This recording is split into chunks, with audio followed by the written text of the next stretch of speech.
right, Shalom Akim, Shalom. Let's start off as always by giving all praises, honor, and glorification to our power. Yahweh, Bahasham, Yahweh Shai, Bahasham Rucha Kudash, Brakata Yahweh, Brakata Yahweh Shai, Bahasham Rucha Kudash. Double honors to the apostles, the bishops, and the elders of Great Millstone who teach well and rule well, and shalom to the elect. All right, this is the brother Zakar from the branch of Great Millstone in Montreal.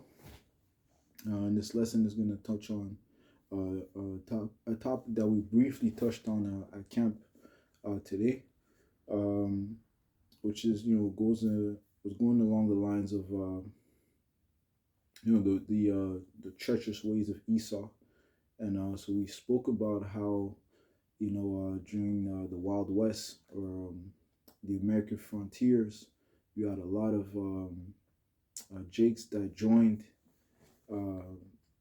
Esau's military, okay, and they aided in Esau's conquests, and then they had to, find out the hard way that, the precept in Sirach 12 and 10 to never trust your enemy, okay, because, whatever treaty that they made with Esau, he ended up breaking each and every single one of them,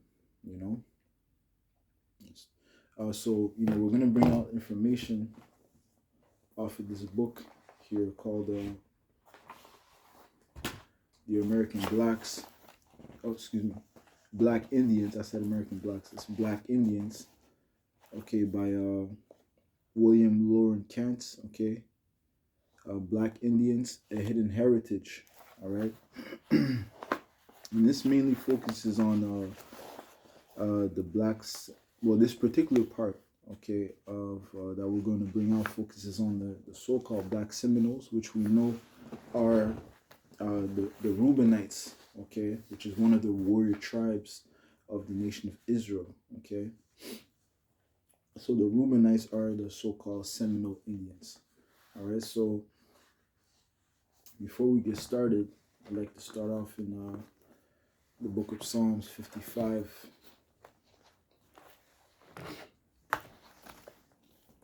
And we'll start at verse 20. It says here, He hath put forth his hands against such as be at peace with him. He hath broken his covenant, right? Speaking of these Edomites, the wicked. The words of his mouth were smoother than butter, but war was in his heart. His words were softer than oil, yet were they drawn swords. You see? All right, so he'll talk a good talk, okay? He'll gladly sign a treaty with you just to break it at the end, okay? And these are the ways of Esau, which is also called Satan, okay? Which means the adversary, okay? All right. So let's start off with this information. Okay, we're gonna start in the 6th chapter. Once again, this is the book Black Indians, A Hidden Heritage by William Lawrence Kent. All right, so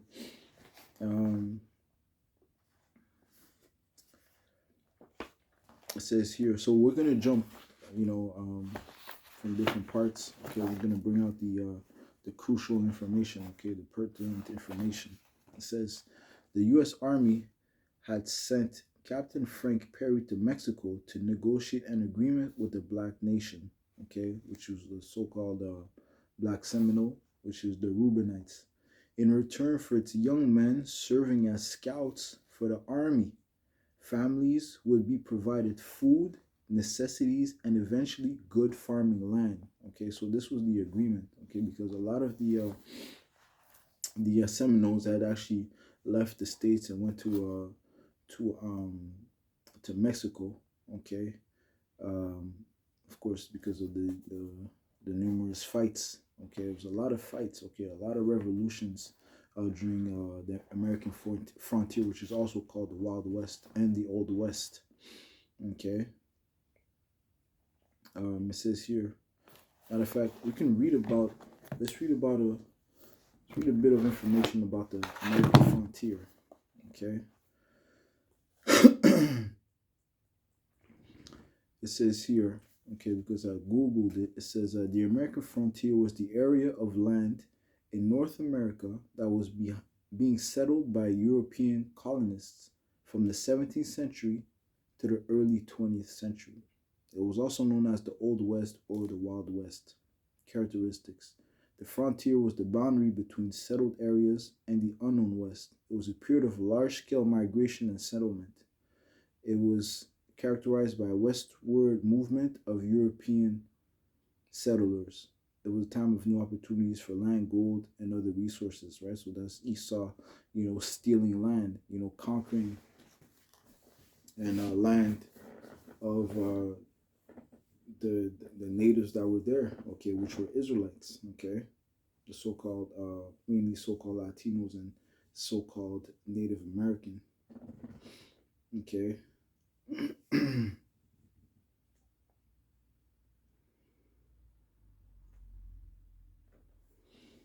Okay. Now,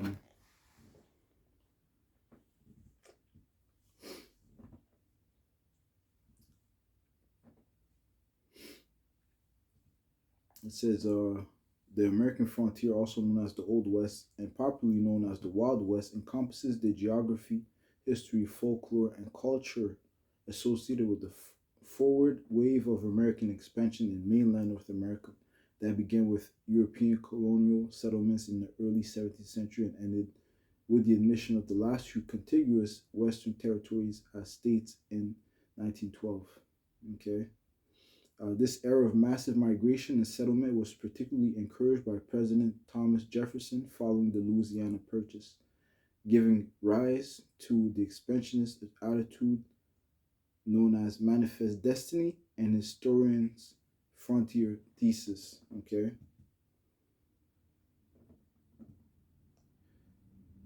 Uh, the word manifest destiny, it says, is a phrase that represents the belief in the 19th century United States that American settlers were destined to expand westward across North America. Okay, and that this belief was both obvious, manifest, and certain destiny. Okay, and that's just according to their pride of these Edomites. Really, Yahweh Shemel Shai um, had it prophesied that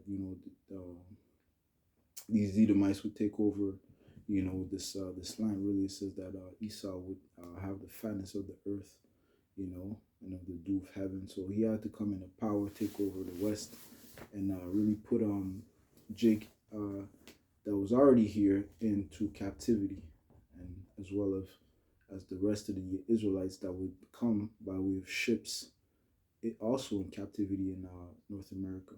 Okay, so we both have to be united under the oppression of these Edomites. All right.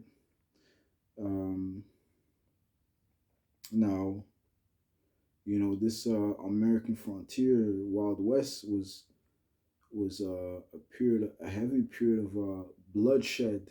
Okay, the heavy shed of blood of the saints. Okay, all right. Like I said earlier, there was a lot of wars in that time.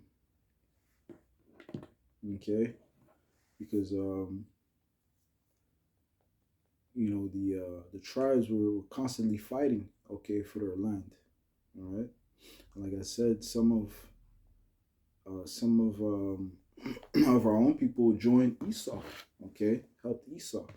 It says here, United States Army Indian Scouts. Okay, which is which is the so-called natives joining these Edomite armies. It says Native Americans had made up an integral part of U.S. military conflicts since America's beginning. Colonists recruited Indian allies during such instances as the Pequot War from 1634 to 1638, the Revolutionary War, as well as in War of 1812. Native Americans also fought on both sides during the American Civil War, as well as military missions abroad, including the most notable, the Code Talkers, who served in World War II. The Scouts were active in the American West in the late 19th century and early 20th century. Okay.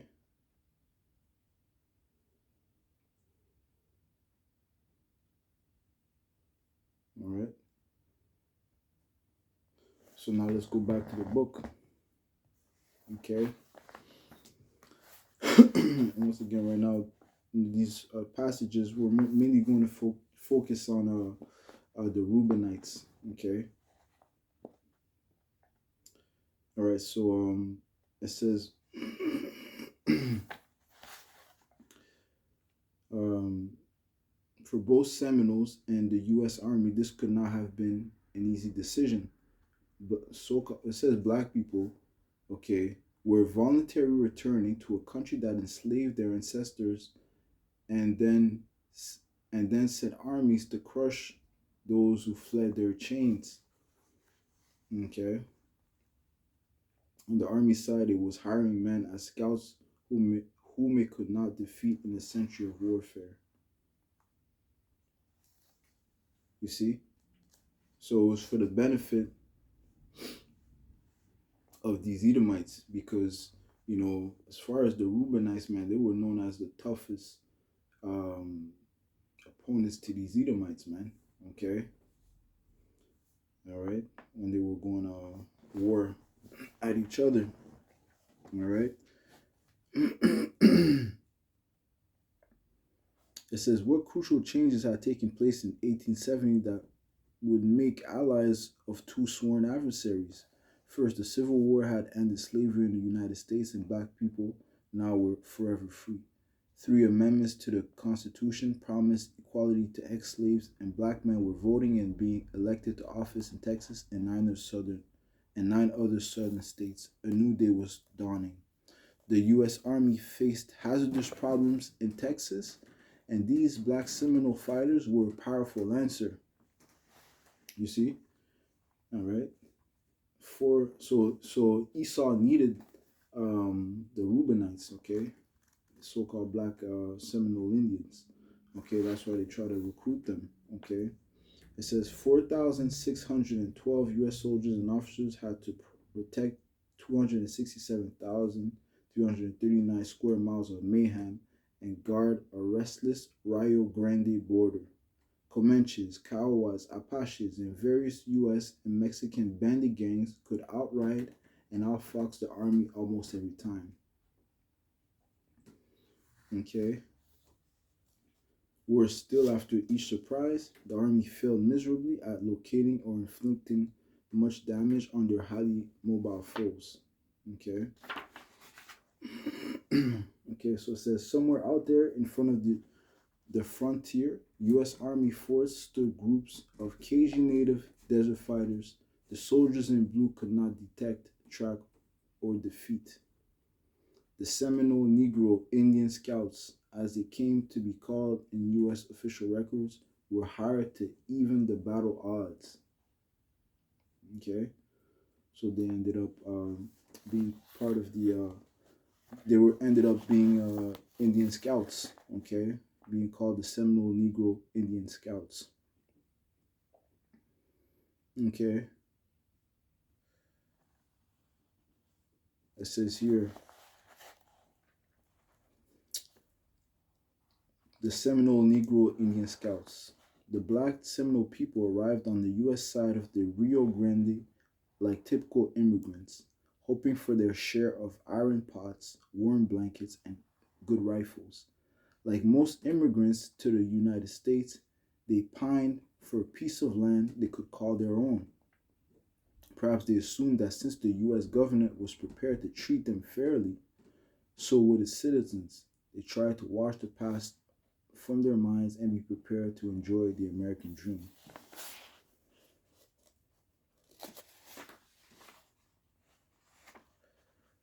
It says here,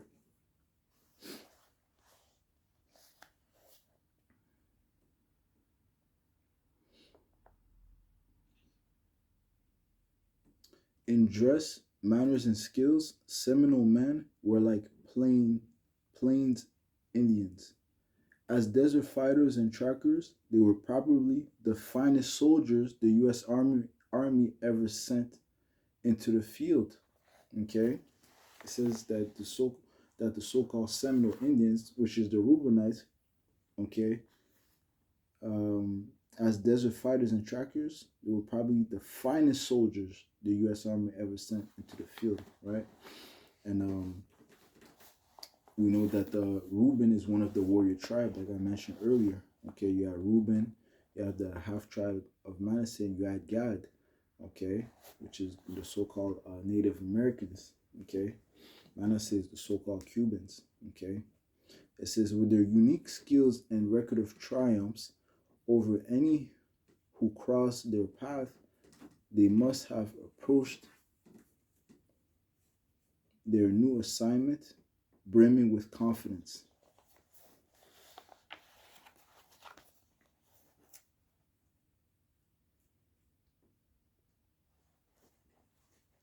Like I said, we're gonna jump from part to part, try to get the bone, okay. Um,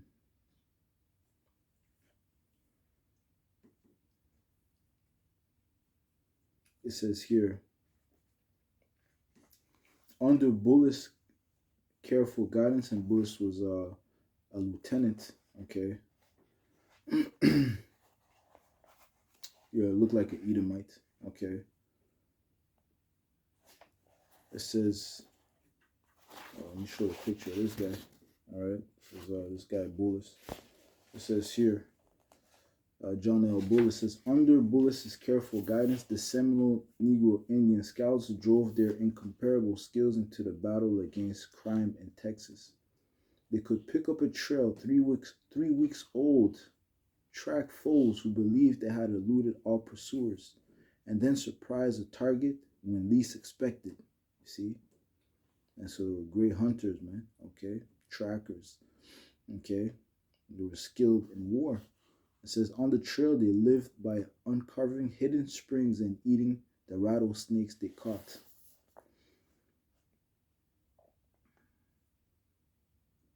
Okay, they also remained alive by keeping a sharp eye on each other. On April 25th, 1875, Bullet Sergeant Ward. Now I'm going to skip that. Okay. Um, End of mission. It says, no amount of praise or medals won the Black Seminole Nation its dream of land and a peaceful life.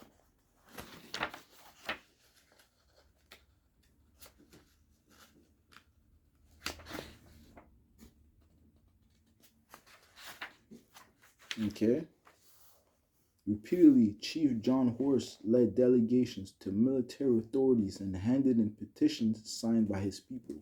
He asked for adherence to treaty obligations, but there was no copy of the disputed treaty.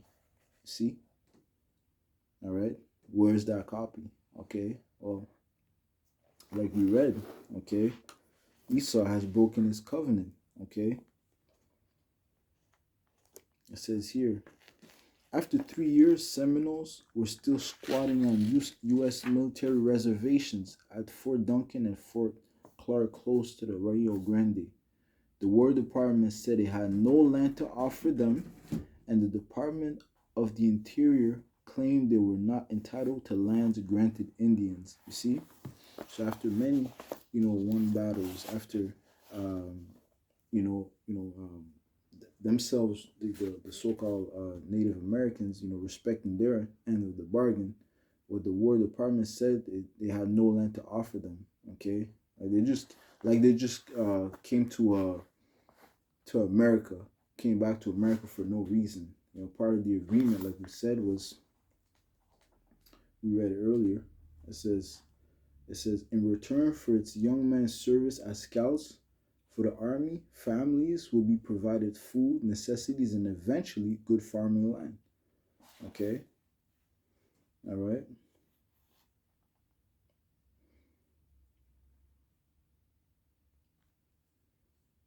It says Chief John Horse gathered letters of support from Lieutenant Bullis, Major Bliss, General C.C. Auger, Commander of the Department of Texas, and General Philip Sheridan, Civil War hero. Neither petitions, pleas, nor letters of support melted any bureaucratic hearts in Washington. See?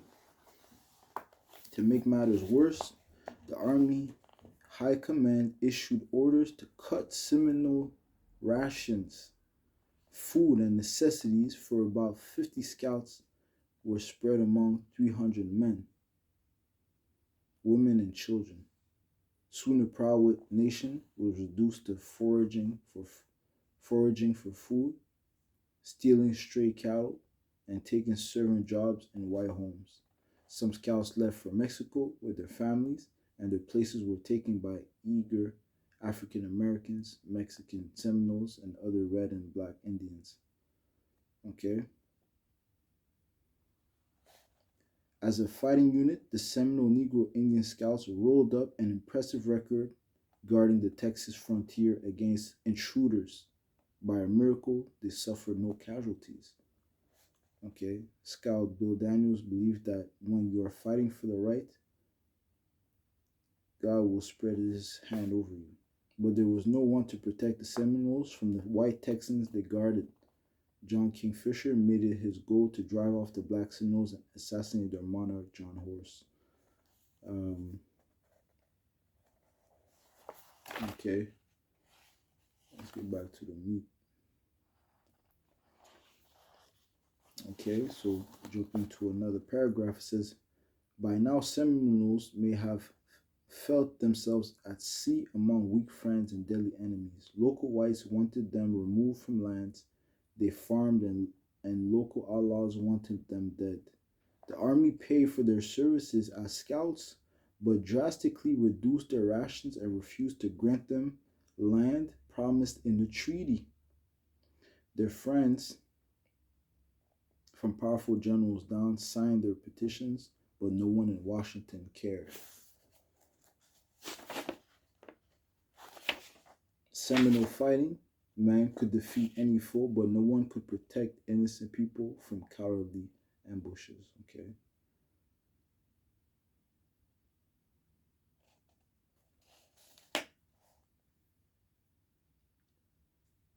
It says the majority of the scouts remained loyal, if not to the U.S. government, at least to bullets and their jobs. New recruits were no longer from the original black Seminole nations. More and more, they came from Texas, African Americans, former black U.S. soldiers, and black Mexicans.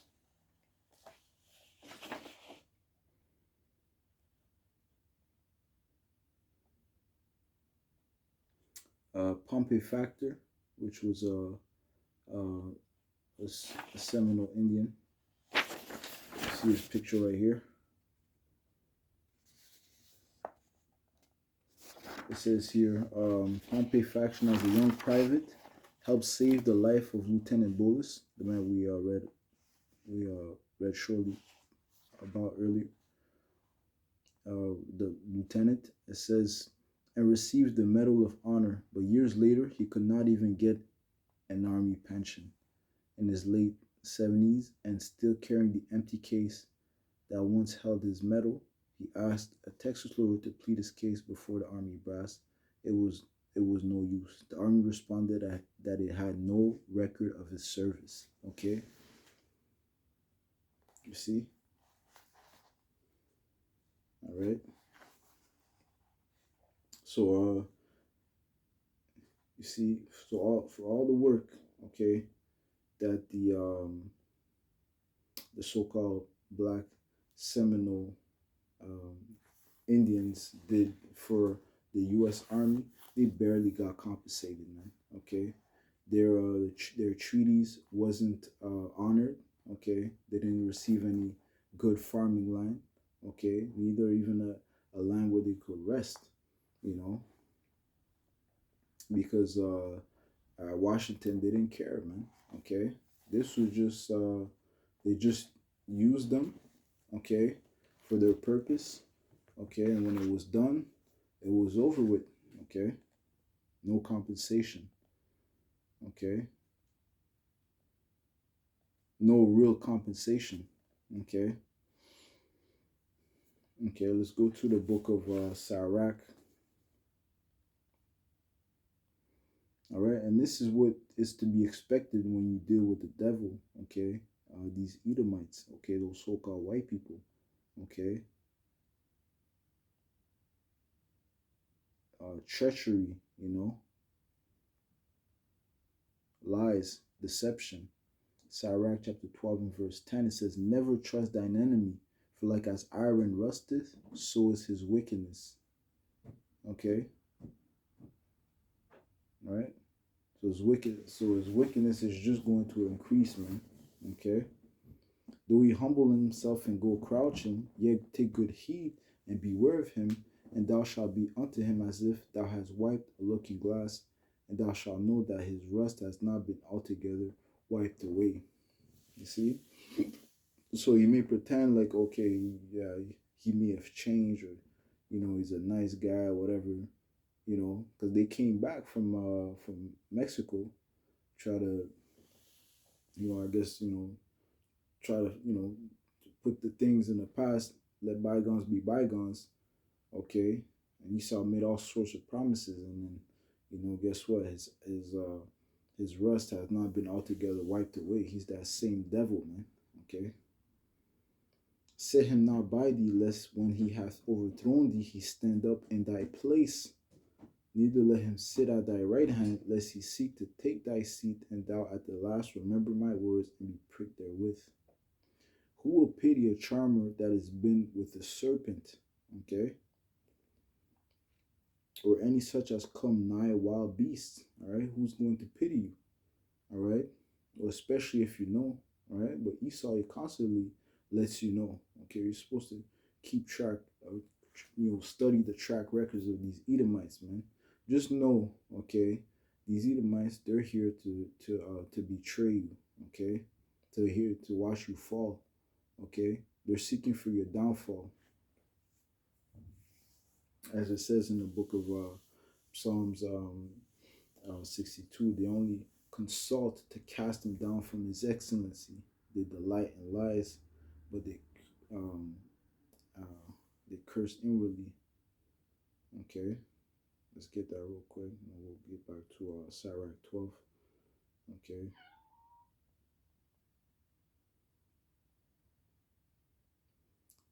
Psalm 62 and verse 4. They only consult to cast him down from his excellency. Cast who down from his excellency? Jacob, okay, Israel. They delight in lies. They bless with their mouth, but they curse inwardly. Salah, you know. That's why it says that his words, the words of his mouth were smoother than butter, but war was in his heart. You see? Give me a moment, please.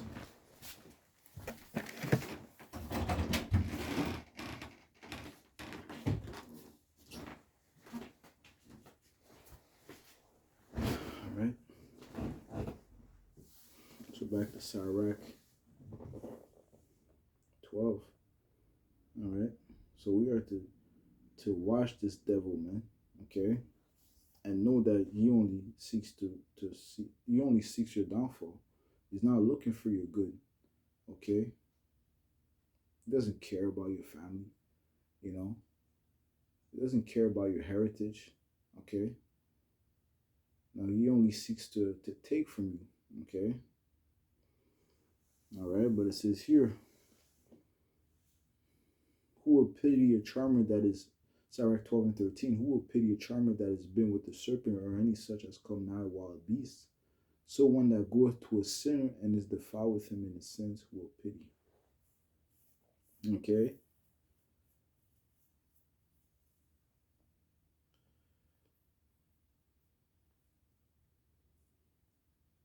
It says, verse 16, an enemy speaketh sweetly with his lips, but in his heart he imagineth how to throw thee into a pit. You see? All right, so those are the ways of the serpent. He will weep with his eyes, but if he find opportunity, he will not be satisfied with blood. If adversity come upon thee, thou shalt find him there first, and though he pretend to help thee, yet shall he undermine thee. All right.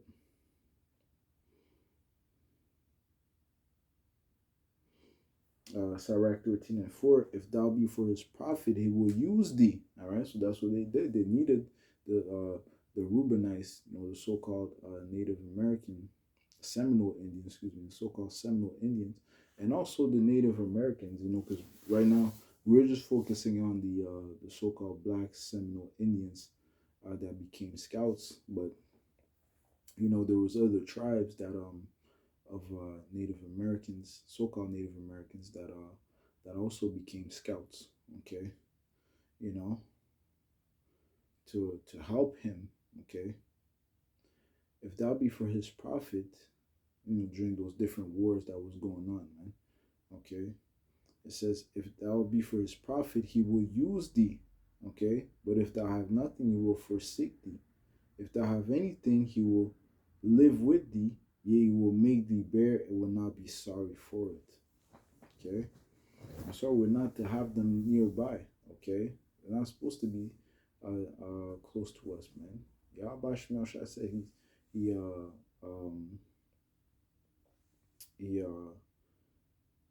he made Jacob near, and he chose Jacob, and he put by Esau, said by Esau. We're supposed to keep Esau away, man. Okay, you know, we're supposed to put Esau away. It says, be not you get that in Second Corinthians. Be not yoked together with unbelievers. Let me get that real quick. Second, unequally yoked. Yeah, this is Second Corinthians 6 and verse 14. Be ye not unequally yoked together with unbelievers. For what fellowship hath righteousness with unrighteousness, or what communion hath light with darkness? Right? So we have nothing to do with them. Okay, they are of the darkness, and we are of the light. You know, as Israelites, the sons of Yahweh Bashim Yahushai. You know, the scripture says that they come after the working of Satan. You know, and their works testify against them. You see.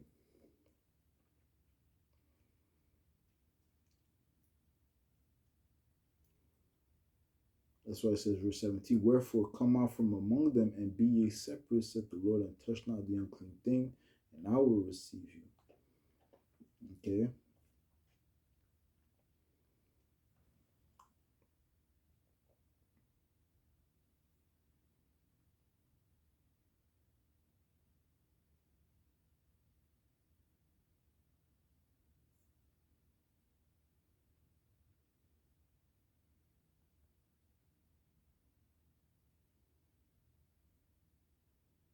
This is Sirach 33 and 12. It says, some of them, speaking of Yahweh Hashem Yahushai, start at verse 11. In much knowledge, the Lord hath divided them and made their ways diverse, right? Speaking of men. Okay, he's divided them. Some of them hath he blessed and exalted, and some of them he sanctified and set near himself. But some of them hath he cursed and brought low and turned out of their places. All right, so the Lord, Yahweh Shemashah, is about separation, and we are to do the same. You see?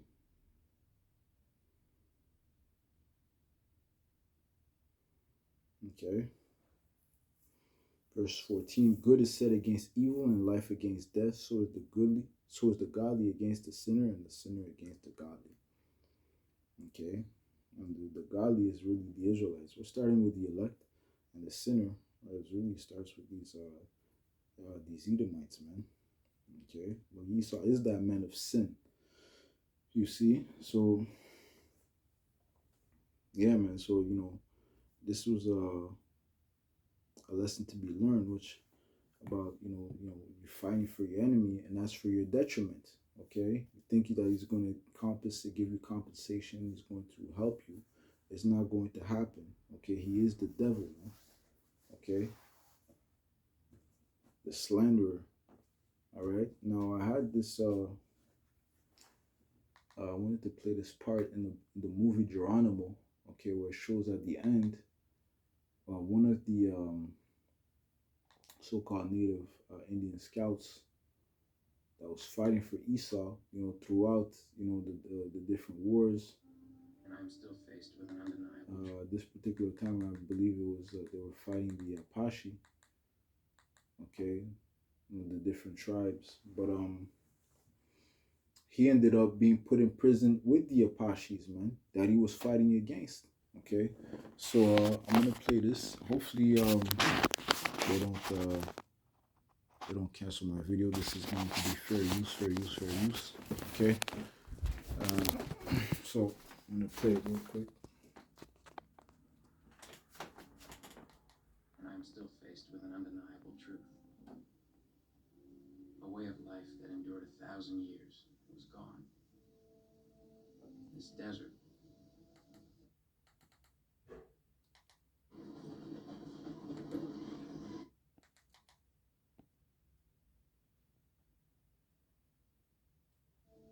This desert, this land that we look out on, would never be the same.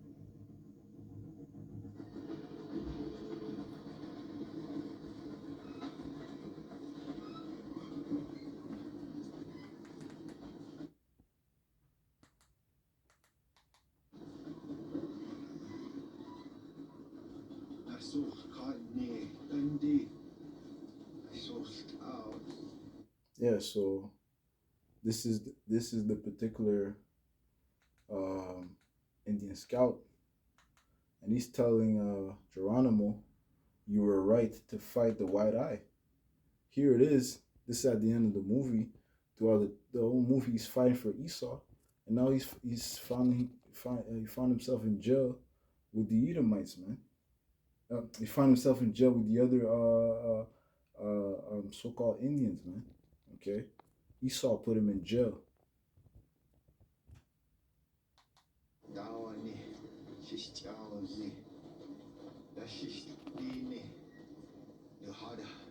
Everything they said to me was a lie. You see?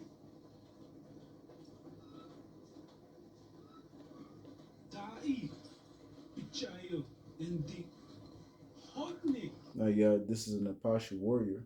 You know, he was fighting for his people. He says, "You helped them." You know. He said, "I will hate you forever."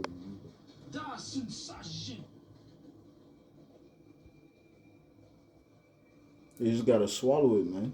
You know, you gotta. There are so few of us left. We should not hate each other.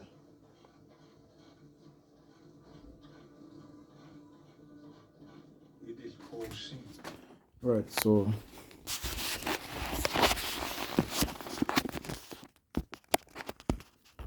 once again, man.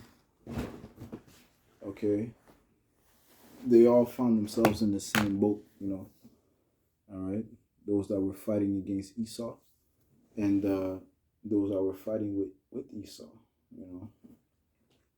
Esau put him in jail. So, so we're gonna stop with that. Okay, Lord willing, this was edifying. I'll end off by giving all praises, honor, and glorification to our power, Yahweh, Bahashem, Yahweh Shai, Bahashem, Kodash. Double honors to the apostles, the bishops, and the elders of Great Millstone, and shalom to the elect. Lord willing, this was edifying. Yahweh Shai Barakatam.